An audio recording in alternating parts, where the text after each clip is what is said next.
Nagbabalik na naman ang inyong tagapaglingkod ng mga balita at pawang katotohanan lamang naging mainit nga usapin sa mundo ng social media.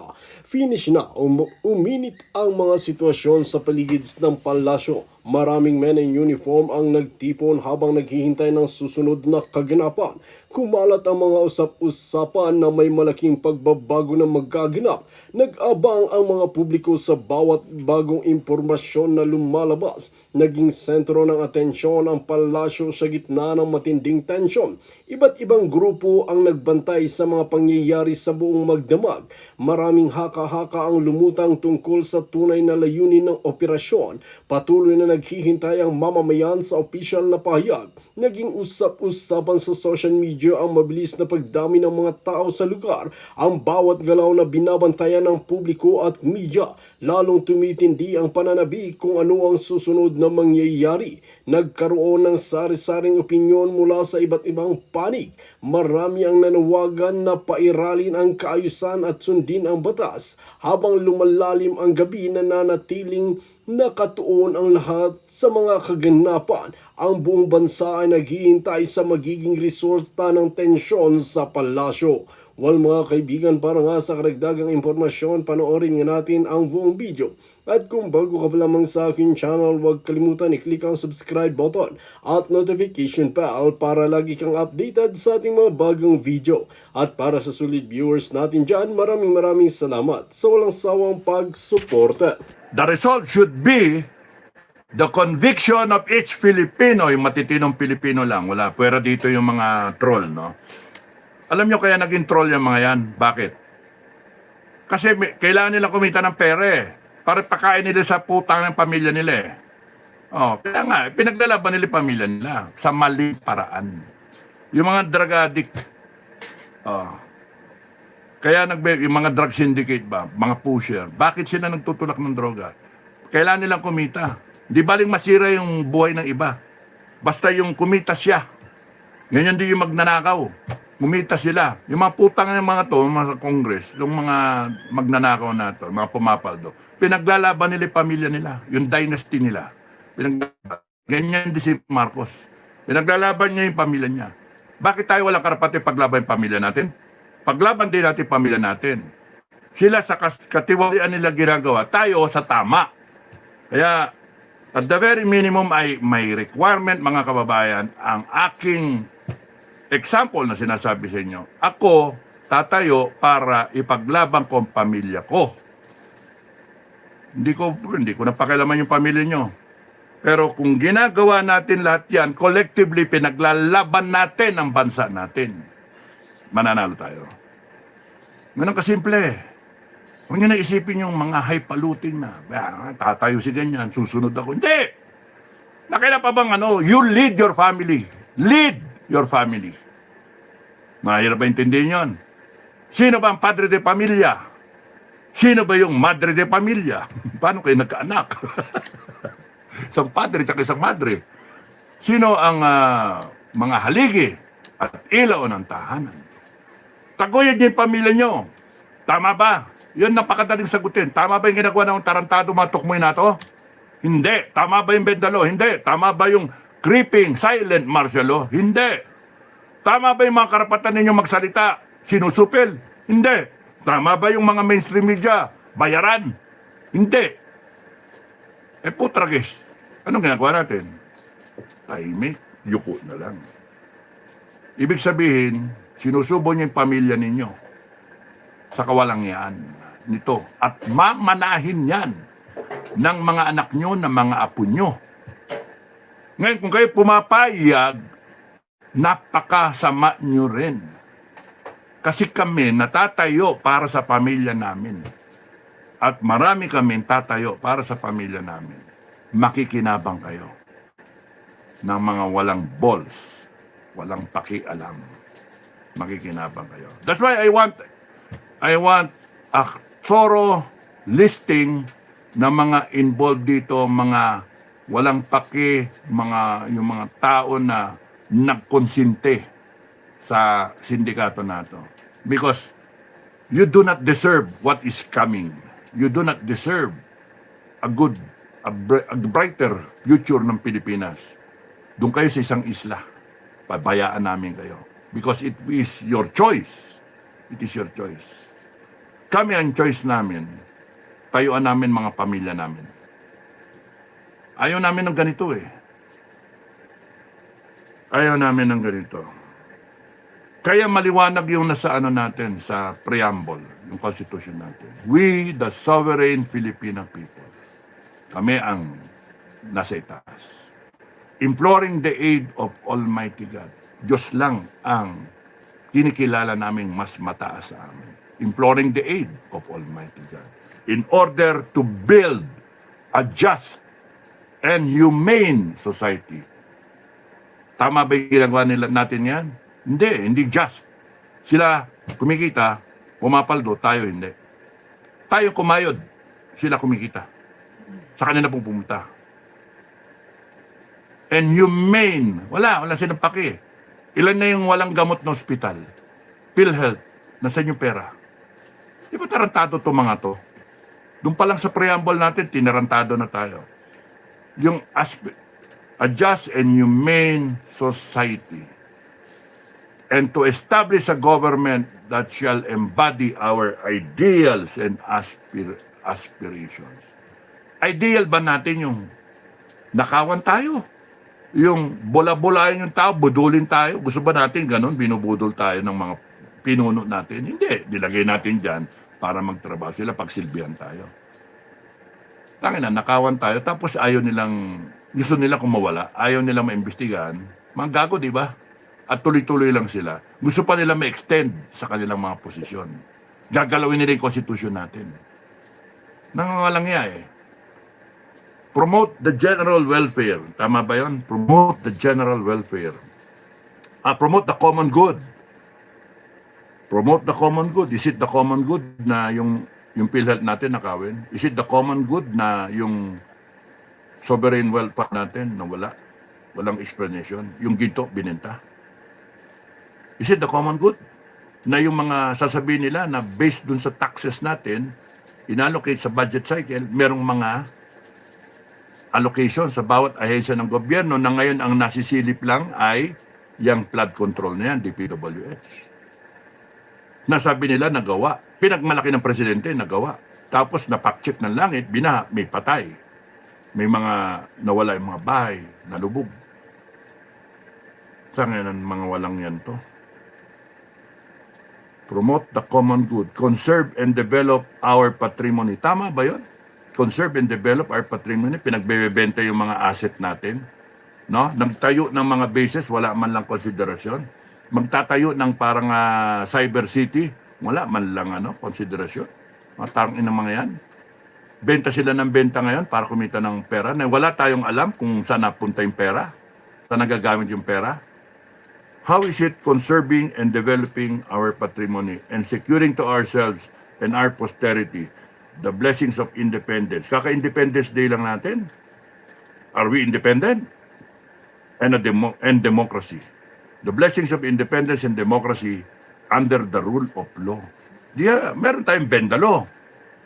Rule of law. Sabi nila, makukulong yung mga nagnakaw. Wala naman. And a regime of truth. Panay budol. Binabago yung storya. Justice. Injustice, meron. Freedom, wala. Love, wala. Equality, wala pa rin. And peace. Do ordain and promulgate this Constitution. Binaboy nila mga kababayan, binaboy nila tayo. Ngayon, anong gagawin nyo pagka may bumaboy ng pamilya nyo? Na, mga anak nyo, may bumaboy. Kunyari, may kapitbahay kayo.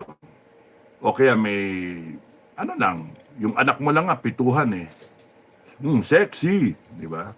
Galit ka eh. Pero paano kung yung kinabukasan ng mga anak mo ang talagang nilagay sa peligro?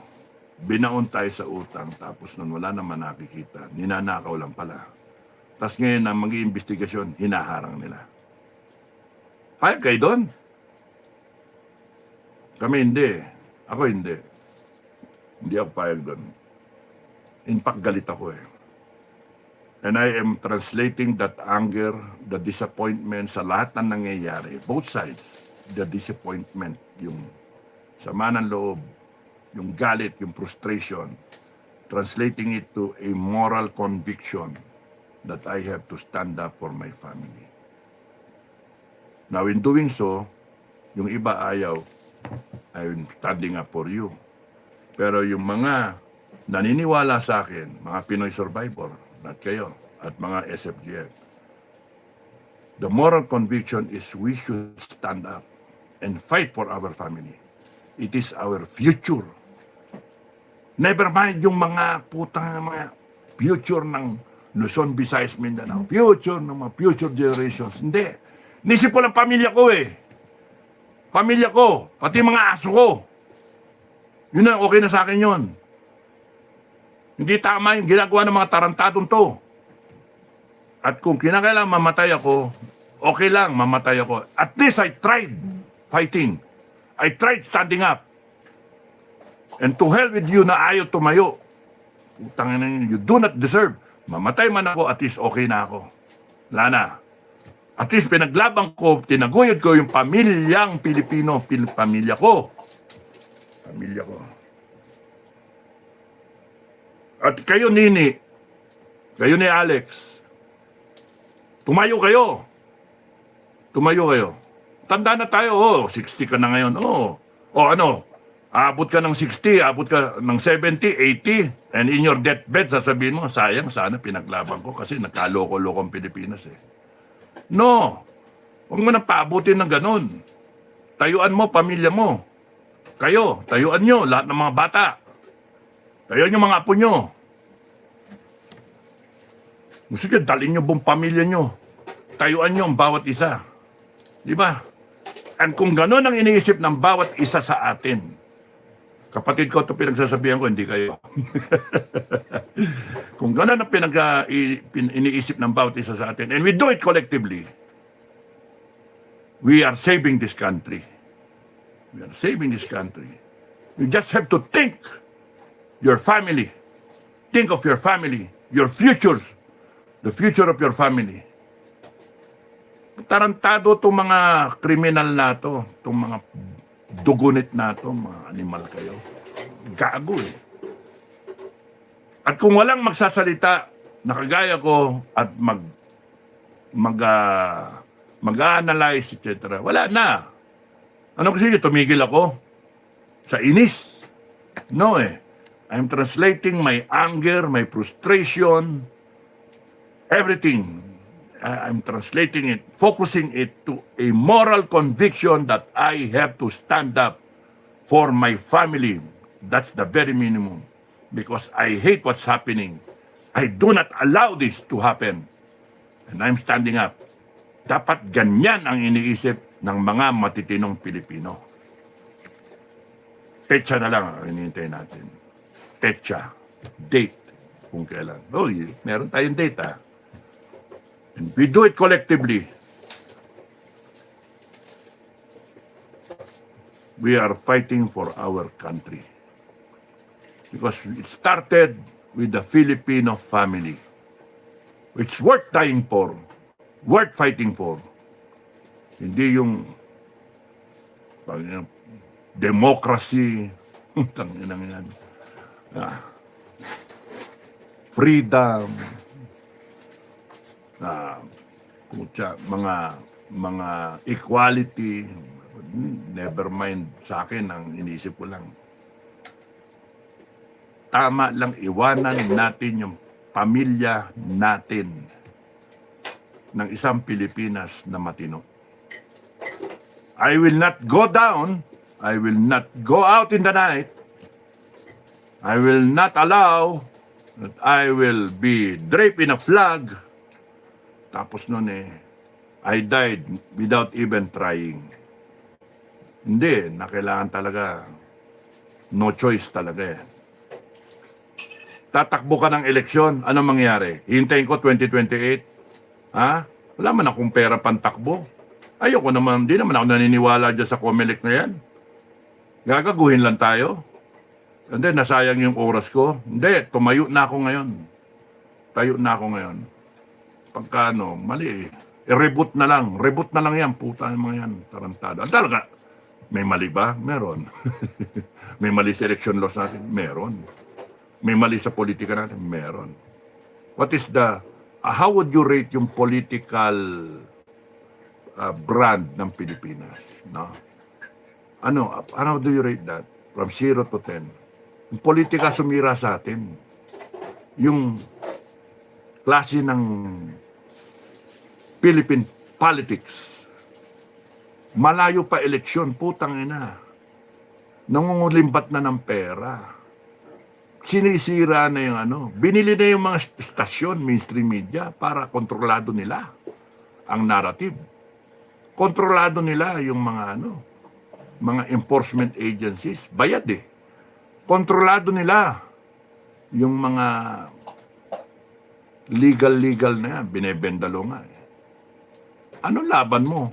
Tatakbo ko ng politika? Hindi ako tatakbo. Babagoy natin yung politika, ang putang ng mga yan.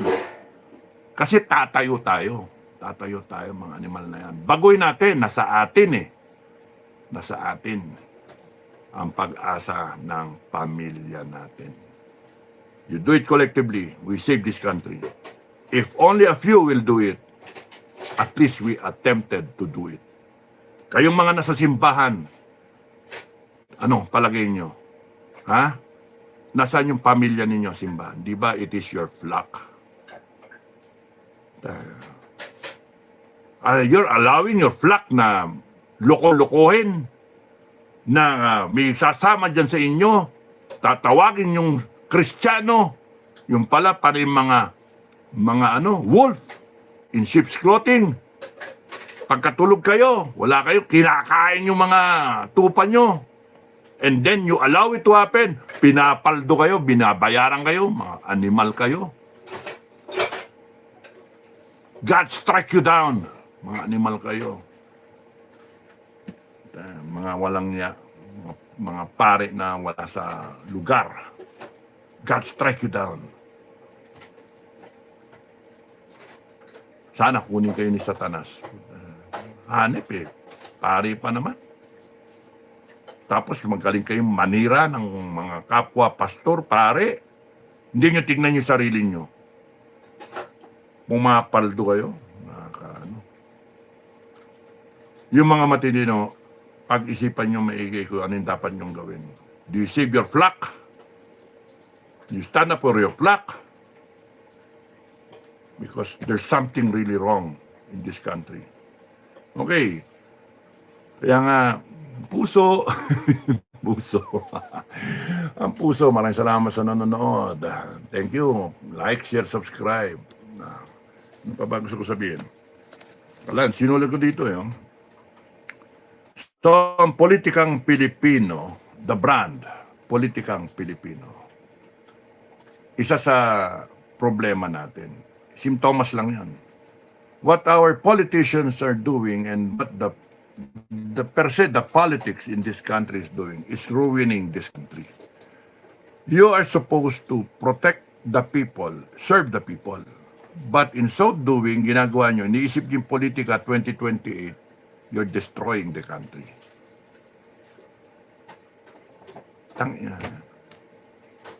Kung iniisip nyo sana, impeachment, puta na impeachment. Patanggal natin sa konstitusyon lang yan eh. Patanggal natin impeachment. Gagong mga to eh. No? Palitan natin, Council of Elders na lang. Sila na lang palitan natin, lintik to mga magkano yung ginagastos sila mga senator tsaka ng mga Senate judges. Kita mo lang, ngayon pa lang, guilty na eh. Ang dating. O paano verdict ang asahan natin dyan? Guilty na eh. Kung natatakot kayo kay Duterte, kay Inday Sara, natatakot kayo sa 2028 tatakbo siya, sana ginamit niyo yung 4 na taon o yung 6 na taon kung matatapos ninyo yung 6 na taon. Ginamit ninyo sa pagpapatakbo ng maganda sa bansa. May 6 na taon kayo para gibain yung pag-asa ng Inday Sara na tumakbong presidente kasi magkakaroon ng kalaban. Kung good governance lang, babangga ninyo sa good governance, bahala ang tao mag-isip. Hindi, ginagawa nyo, kinakate nyo sa mga ginagamit nyo yung mga batas natin para sirain sila. Kaya gago kayo eh. Sa kayo, kailangan nyo magnakaw para may pera kayo para bilhin nyo yung mga tao na gagawa ng mga kalokohan nyo. Yun lang to eh.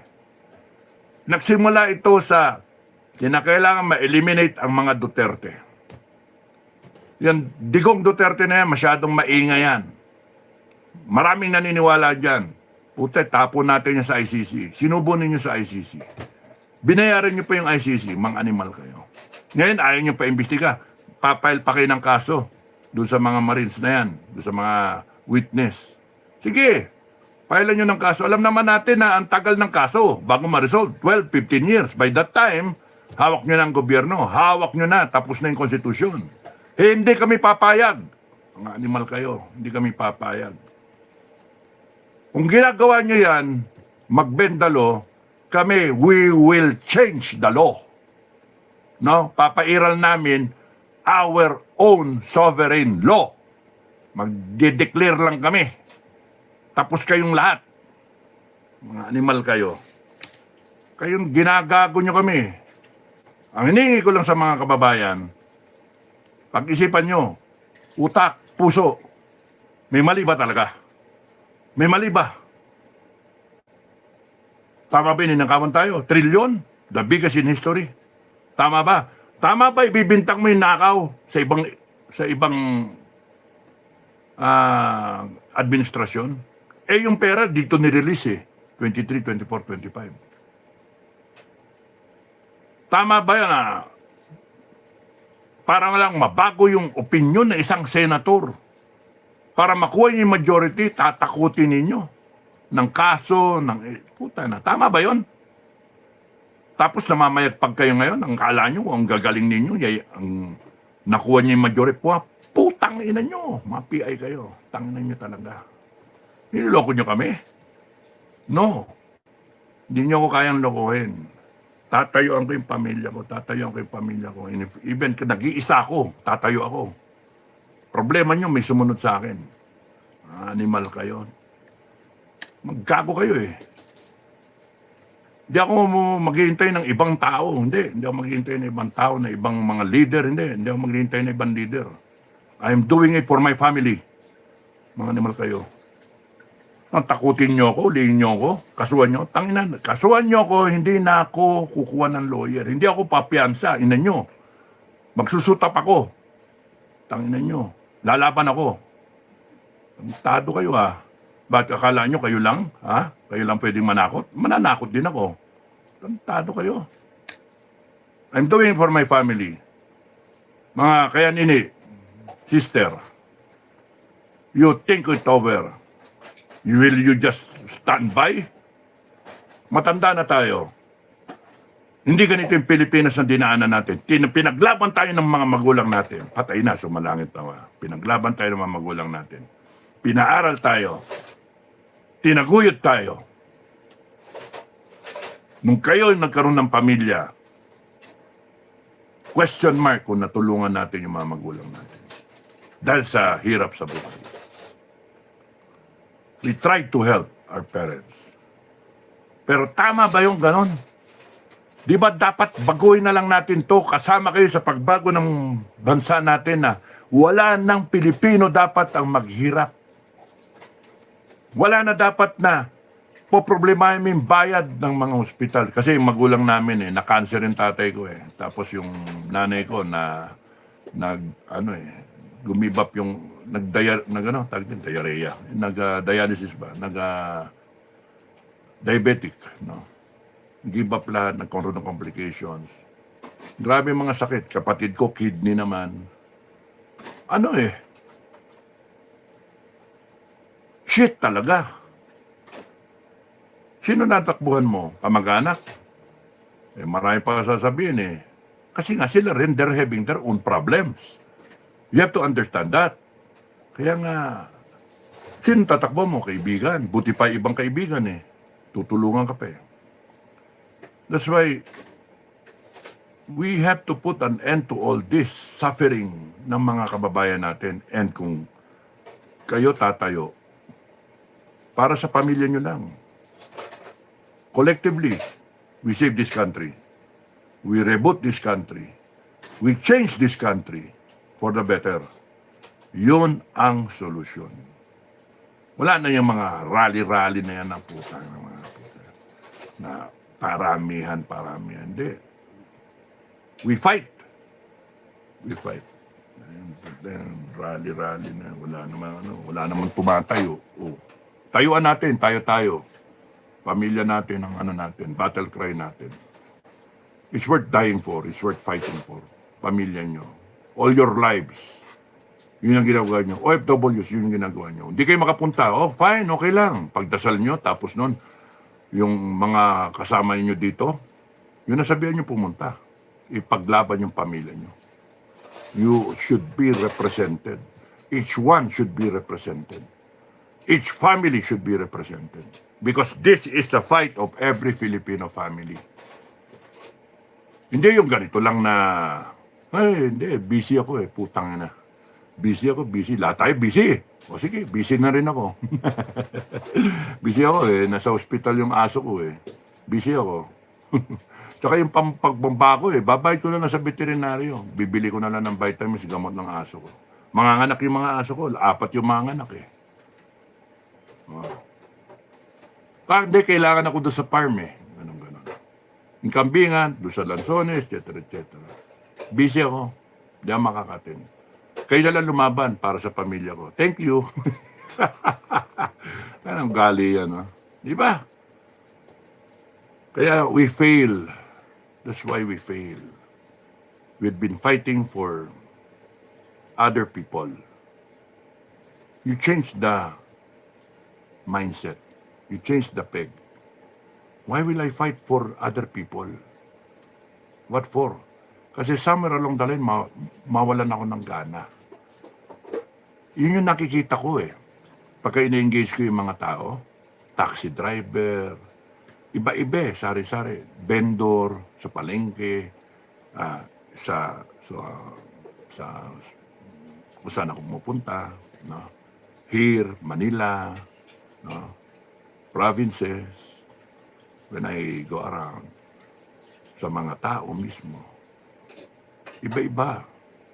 And makikita mo, dami ng dahilan. Busy Kaya kung kayo, pinaglalaban nyo, ang iniisip nyo, pinaglalaban nyo, ang Pilipinas, wala, wasak kayo, wasak. Kasi, ba't iniisip paglaban yung Pilipinas? Hindi nga tumatayo yung iba From the highest person, naasahan ninyo, to the next in line, iba-iba sila, politiko, military, active, retired. Wala silang paki. Sa inyo umaasa. Kaya doon pa lang, manulumoral kayo. Susurrender kayo. Hanggang sa wala na. Wala na tayong magagawa. Yun ang Kaya sinasabi ko, baguhin ninyo yung peg. Baguhin na siya. Yung pinaglalaban ko, pamilya ko. Wala akong pakialam sa pamilya ninyo. Pamilya ko pinaglalaban ko. It's worth dying for my family.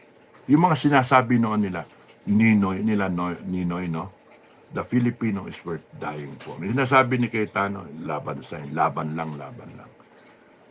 Sa ano pa yun higher level pa. Generic. Akin ang generiko. Down to the bone. Pinaglalaban ko pamilya ko. Wala akong pakialam sa pamilya nyo. Pinaglalaban ko pamilya ko.